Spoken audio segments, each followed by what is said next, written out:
Frères et sœurs, bonsoir tous. Ce soir, nous allons étudier au sujet de l'archange Michel. Alors, combien d'anges y a-t-il au ciel? Nous ne pouvons pas savoir exactement combien. Parmi eux, une fois, à presque 4 anges ont été libres. Ils ont conduit 200 millions d'anges pour détruire un tiers de l'humanité. En 1 heure, détruire un tiers de l'humanité.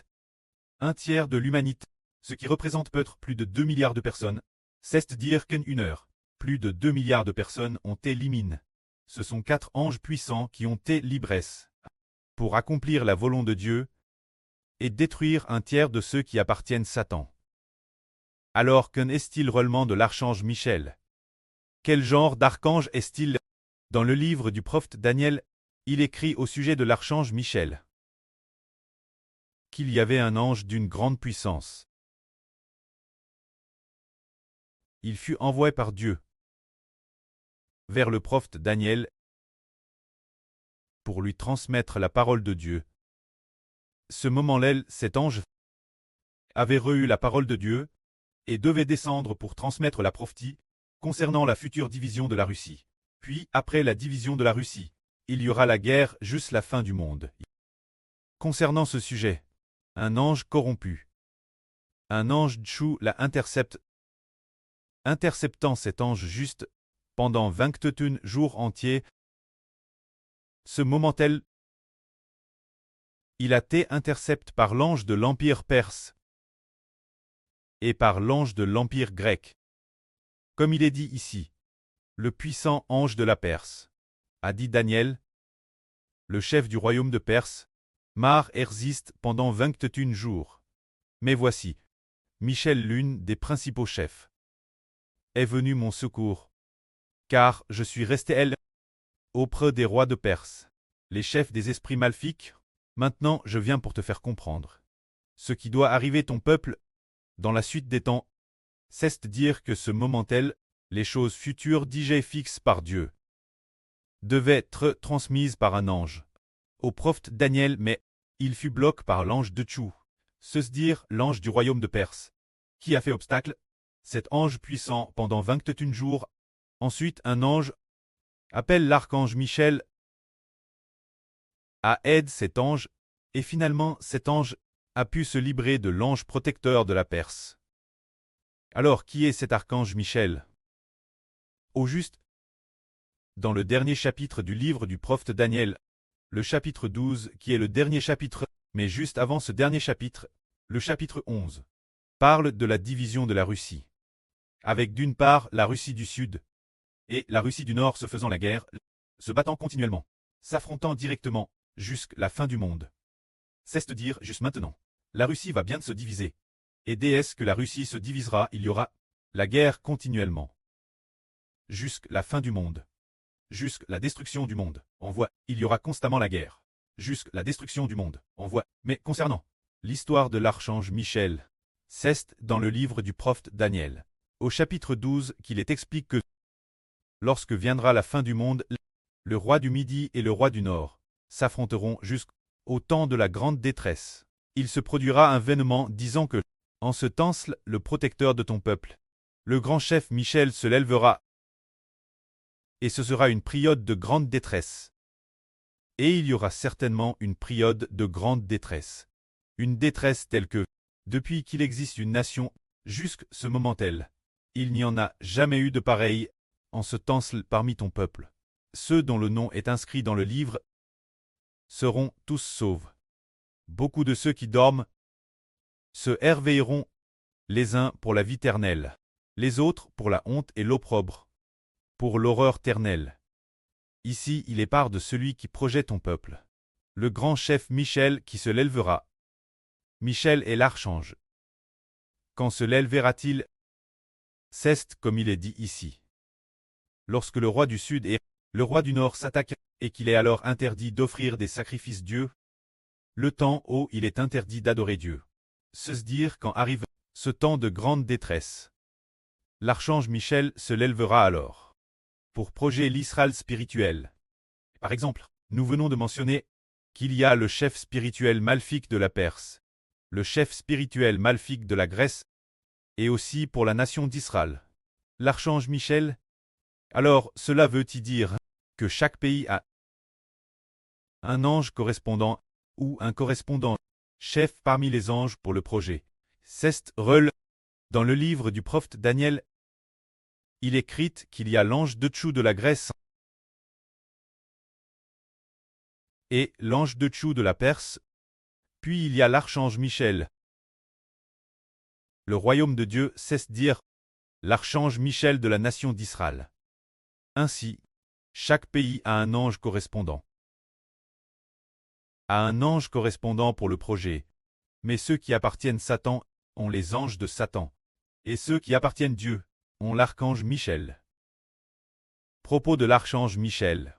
Une fois le frère Ashbert a fait un RVE comme celui-ci. Il a RV de l'archange. Il a dit que le directeur mariait sa fille l'archange. En fait, la fille du directeur, le directeur est le précleste Jova. La fille du directeur est le royaume des cieux. Veut marier le royaume des cieux, l'archange Michel. Ce moment-là, le frère Ashbert ne comprenait pas non plus. Comment se fait-il que le royaume des cieux soit marie l'archange Michel? Une autre fois, l'archange Michel passait un examen. Pendant son examen, le frère Ashbert a vu sa copie d'examen, sur laquelle il était écrite « La lumière du matin signifie la gloire ». Disant que la lumière du matin signifie la gloire. Il a vu que sur sa copie, il était écrit que la lumière du matin signifie la gloire. Il t'est dit aussi de marier la fille du directeur, l'archange Michel, ce qui signifie marier le royaume de Dieu, l'Israël spirituel. L'archange Michel, l'implication est que l'archange Michel doit projet pour toujours et jamais. La nation d'Israël, projet pour toujours et jamais la nation d'Israël. Au tout début une fois, le frère Ashbert a aussi vu en RVE, bien SR dans le RVE, il n'a pas écrit l'archange Michel, mais il écrit qu'il y a un homme nommé Gan Hao Yuan. Plus tard, le frère Ashbert a compris. Hao signifie brillant et lumineux.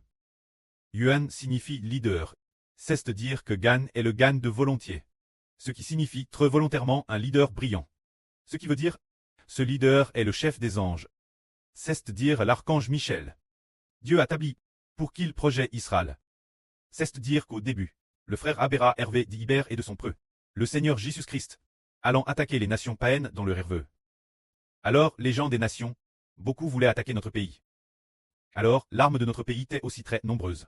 Mais, ce moment-là, le frère Aber avait un peu peur. Alors, il s'est caché l'arrière. Plus tard, il a découvert que l'arrière, il y avait l'archange Michel, c'est-à-dire Gan Hao Yuan. Il menait une arme en embuscade. Embusque l'arrière. Alors, Ashbert n'a plus eu peur. Bien que l'ennemi ait de nombreuses armes, mais nous avions des soldats en embuscade, qui étaient dirigés par l'archange Michel. Ce moment-là, l'archange Michel a également dit Iber, considères-tu vraiment cet Abin comme ton héritier? Veux-tu vraiment le considérer comme ta descendance? Iber a dit non. C'est-à-dire cet Abin. Iber a fait beaucoup d'efforts, mais l'esprit du pré a dit qu'il est celui qui appartient à Satan. Alors l'archange a dit Iber, ne le considère surtout pas comme ta descendance. Ne le considère surtout pas comme ta descendance. C'est cet archange qui projette le pays d'Israël, parce que le frère Ashbera Hervé, dans le RVE, le frère Iber, et le pré d'Iber, Iber est Israël. Le pré est le Seigneur Jésus. Alors l'archange amène une multitude de troupes s'embusquer l'arrière, profitant de l'inattention de l'ennemi, dans le but de tuer l'ennemi. Cela montre ainsi que l'archange Michel est le protecteur d'Israël. C'est ainsi explique dans l'Apocalypse. Dans l'Apocalypse 2, quand le bébé du pays d'Israël, dans l'Apocalypse 2, au moment de la naissance de ce bébé, le diable Satan attendait. Le moment de la naissance de ce bébé, pour tuer ce bébé, c'est ce moment tel que l'archange Michel est apparu. L'archange Michel c'est l'œuvre, menant des milliers et des milliers d'anges, pour attaquer le diable Satan. Le diable Satan également attaque l'archange Michel. Et le diable avait aussi des milliers et des milliers d'anges de choses combattant les uns contre les autres. Ainsi, nous découvrons que l'archange Michel est pour le pays d'Israël. L'ange gardien du pays d'Israël. Regardons. Tout comme aujourd'hui nous disons « Le pays de Perse est progé par l'ange de la Perse.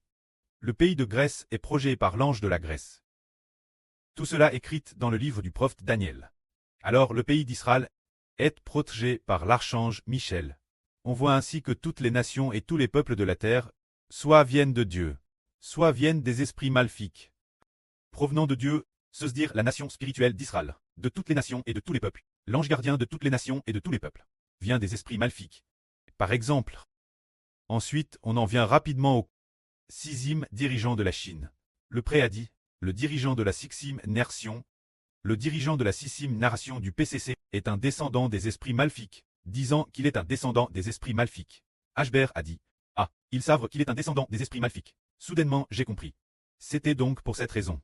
Tous ceux qui gouvernent et détiennent le pouvoir, tous ceux qui sont rois, ils ont en eux, venant du ciel, l'autorité qui leur est accorde. Il y a du ciel peut-être des anges tchous, ou des anges tchous plus puissants. En eux, pour leur donner du pouvoir, le moment venu, ils peuvent devenir rois. C'est lit au ciel. Madame, dans le livre du prophète Daniel. Et le chapitre 11 raconte aussi que le roi du Sud et le roi du Nord, ils s'appuient sur les dieux étrangers, s'appuyant sur les dieux étrangers, rendant ce roi du Nord très puissant. Il y a un passage qui dit « Le roi du Nord, s'appuyant sur le dieu d'étrangers, attaqua alors de nombreuses nations, ce qui signifie que le roi du Nord, s'appuyant sur les anges tchous des nations trangres, ce ne sont pas les anges de son propre pays, mais l'aide d'anges étrangers, qui lui permet ainsi d'attaquer de nombreuses nations. Nous voyons le roi du Nord attaquer un pays après l'autre, et détruire encore de nombreuses nations. C'est le roi du Nord de la bête d'Icorne. Il a détruit de nombreuses nations, parce que les dieux de nombreuses nations sont venus l'aider, avec l'aide des dieux de nombreuses nations, lui permettant ainsi de détruire de nombreuses nations. Mais la fin, guerre c'est qui la nation d'Israël triomphe-t-elle? C'est guerre au Dieu de la nation d'Israël. Se dire, le Dieu d'Israël. L'Éternel est le Dieu de la nation d'Israël. C'est parce que notre précleste l'Éternel triomphe de toutes les nations et de tous les peuples. Le précleste l'Éternel également envoie les anges de Dieu. Par exemple, l'archange Michel, pour projeter le peuple d'Israël. C'est ainsi que nous comprenons que tout ce qui se passe sur terre est lié au ciel. Au ciel par exemple. Si quelqu'un doit devenir roi, alors il a certainement derrière lui un dieu correspondant, peut-être un ange tchou, ou un ange tchou plus puissant, en lui. Finalement, il gouverne et détient le pouvoir. Ainsi, il peut l'emporter sur les autres. Et finalement, il peut devenir roi. Prenons un exemple. Par exemple, dans l'ancienne nation d'Israël, se dire l'époque de David. Cette époque au début, était le roi Saül qui est régné sur Israël. Comme le roi Saül avait abandonné Dieu. Alors Dieu cesse retire de Saül, après que l'esprit de Dieu cesse retire de Saül. Le régime de Saül était-il encore en Saül, bien que n'apparence Saül continuait gouverner et régner sur Israël. Mais ce n'était plus le régime de Dieu. C'était par la propre capacité de Saül et par sa propre sagesse qu'il régnait sur Israël. Quelques années plus tard, le roi Saül est mort. Finalement, David devint roi. Et David régna sur Israël. Quel esprit était en lui? C'était l'esprit de Dieu qui était en lui. Ainsi, David avait plus que quiconque dans le pays, plus de prestige que les autres, plus de sagesse et d'intelligence, pour régner sur tout Israël. Ainsi, ce qui fit régner David sur Israël, c'était l'esprit de l'Éternel notre Dieu. Que la gloire soit rendue au près et au Seigneur. Amen.